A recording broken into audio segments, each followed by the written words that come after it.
All right, I want to have an important discussion about Trump's phone call with Putin yesterday because we don't even need to know what was said on the call to understand that Putin took a massive victory and democracy across the globe took a massive loss. How do we know that? Well, number one, Zelenskyy was left out of the phone call. They didn't even include Zelenskyy in the negotiation phone call. It was just Trump and Putin. Number two, Trump posted this long Truth Social post gushing about Vladimir Putin after. And number three, a bunch of leaders across Europe came out in the middle of the night and said, hey, we can't have peace talks about Ukraine without Zelenskyy involved and without a bunch of us involved. Europe needs to be involved. Statements from countries including France, Germany, and UK comes after US president says he and Putin are ready to begin talks. There's so much wrong with this, and that's why we're here to break it down. Make sure you drop a like, make sure you subscribe, and let's just start here. Donald Trump, whether he intentionally did it or not, is legitimizing Russia's imperial ambitions and is legitimizing Vladimir Putin on the world stage. Putin was essentially frozen out of the West, frozen out for the past few years because you don't negotiate with bad faith dictators. Look what happened when we tried to appease Hitler. Time and time again, we tried to appease Hitler, but who didn't?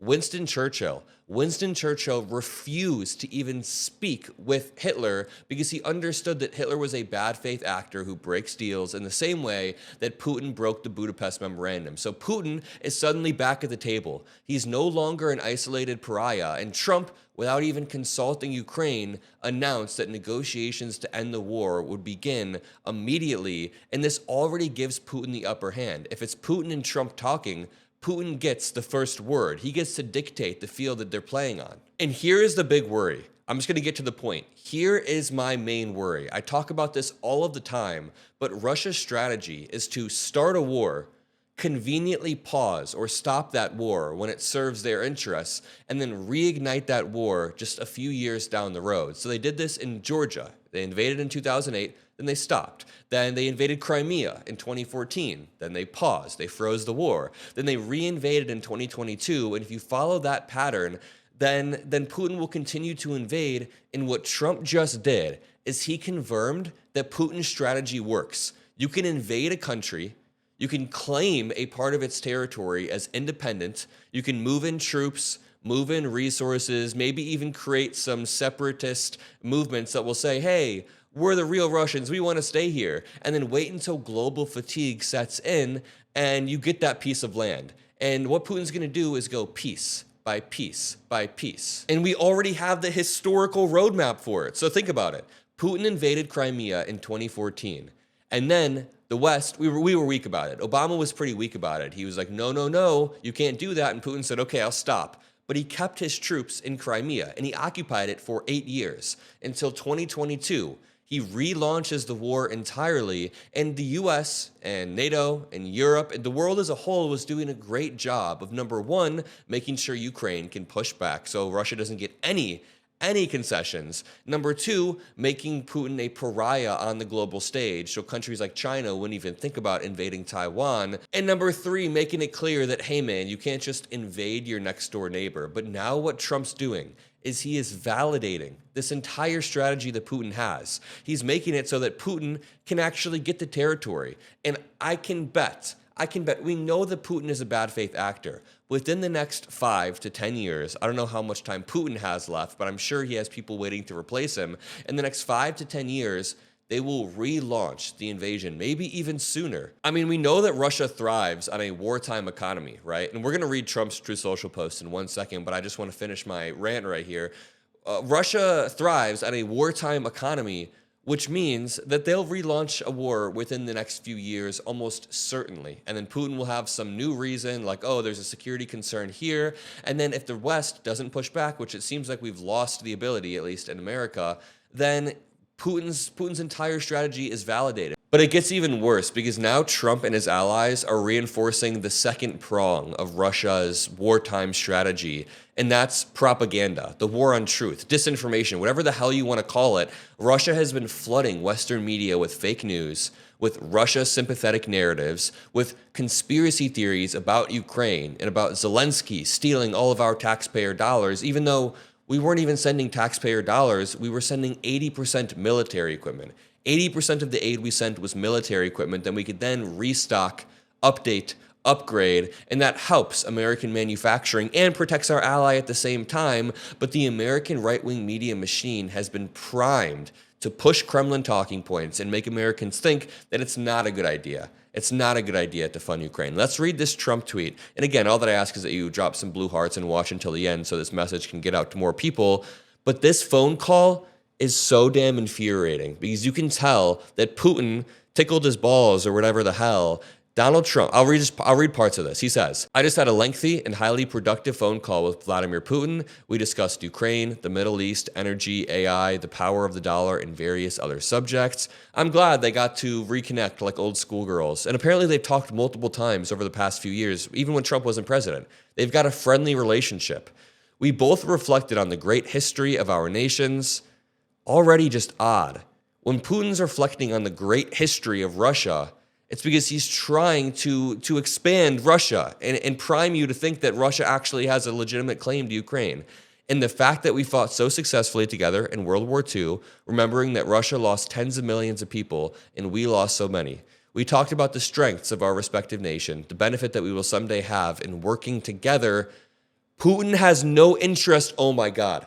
Putin literally tricked Trump into thinking that he is sympathetic to the West.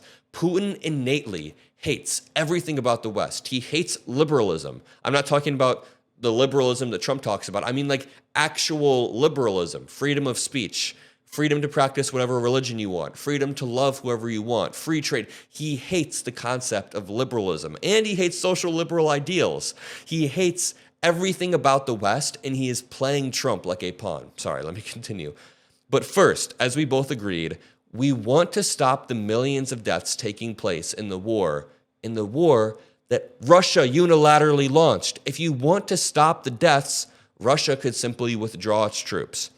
He then says, President Putin even used my very strong campaign motto of common sense. The first thing I thought when I read this, honestly, the first thing I thought is Putin absolutely had a team research what Trump has been talking about over the past year, and they found the very common phrase, common sense, that Trump says all of the time, and Putin, I can almost guarantee, prepped to say that so Trump would get a reaction. It's like when I see on a girl's dating profile that she likes the Beatles, so then we go out on a date, and I'm like, yeah, I was just listening to this Beatles song. It's literally the exact same thing. You guys get what I'm saying, right? Right here. We both believe very strongly in it. We agreed to work together very closely, including visiting each other's nations. That is the big piece. We're now about to see Putin visit the USA, and Trump's going to visit the Kremlin. Lord have mercy. We have also agreed to have our respective teams start negotiations immediately, and we will begin by calling President Zelenskyy of Ukraine to inform him of the conversation. That is so odd. You're going to call Zelenskyy and inform him of the negotiations happening about his own country. It makes zero sense, and that is exactly why, really quickly, European powers, including Britain, France, and Germany, have said they have to be a part of any future negotiations on the fate of Ukraine, underscoring that only a fair accord with security guarantees would ensure lasting peace. Quote, our shared objectives should be to put Ukraine in a position of strength. Ukraine and Europe must be a part of any negotiations, said 7 European countries and the European Commission. Quote, Ukraine should be provided with strong security guarantees. A just and lasting peace in Ukraine is a necessary condition for the strong transatlantic community.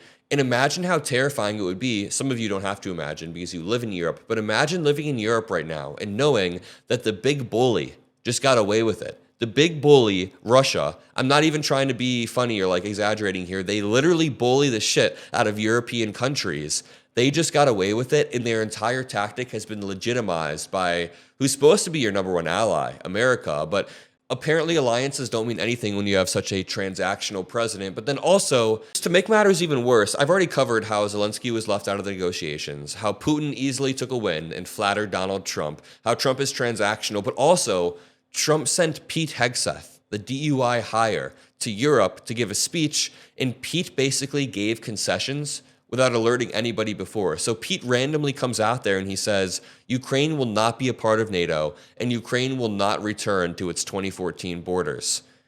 You are in the process of saying that, conceding things that should be left behind closed doors negotiations. Let me let John Bolton explain it. I know that we don't like John Bolton, but he is right on the issue of Ukraine. Either. Putin has scored a whole series of victories today. It's hard to encompass them all, but I think one, in addition to these substantive concessions, is that he has now, it seems, exactly what he wants. Putin doesn't want to negotiate with Zelenskyy. He wants to negotiate with Trump because he thinks he'll get more out of him, and he's absolutely right. I mean, he is absolutely right there. Yes, of course. And then Bolton says also, but he noticed that Putin had picked up that line. It's another stroke of flattery. I mean, you got to say Putin hasn't forgotten his lessons as a KGB agent maneuvering an operative around. And there are broader significances than just in Ukraine. This is a palpable harm to American national security. Because what Hegseth and Trump did today was not only blow up the NATO position on Ukraine, they blew up a thing called the Belavasia Accords that Ukraine, Belarus, and Russia signed in December of 1991 that broke up the Soviet Union along the lines of the internal republics. So it means that not only is unprovoked aggression by Russia against Ukraine now okay, every other former republic in the Soviet Union is vulnerable to the same thing without any indication that the U.S. will do anything about it. And I think the people who are paying the closest attention to this outside of in Ukraine are in Beijing, where they see the United States unwilling to act against unprovoked aggression in the center of Europe. What are they thinking now about Taiwan? Yeah, and this is why I always try to explain to Republicans that putting America first, if you want to put America first on the global stage, that means defending Ukraine. Because China is eyeing Taiwan. This has implications on North Korea and South Korea. This has implications on the rest of Europe, and it absolutely affects America's security. How is allowing Russia, our #1 enemy over the past few decades, clearly our enemy? You could watch any movie from the 80s or 90s, and there's always like a Russian villain. But even putting that aside, how is it America first to allow Putin and Xi Jinping to dictate the terms of international law? Why would Putin's warped view of international law be something that we even interact with? You don't even interact with him or give him any sort of credence. But I'll leave it at that. Make sure you drop a like, subscribe if you appreciate these videos. Have a great rest of your day, and I'll see you in the next one. Peace out.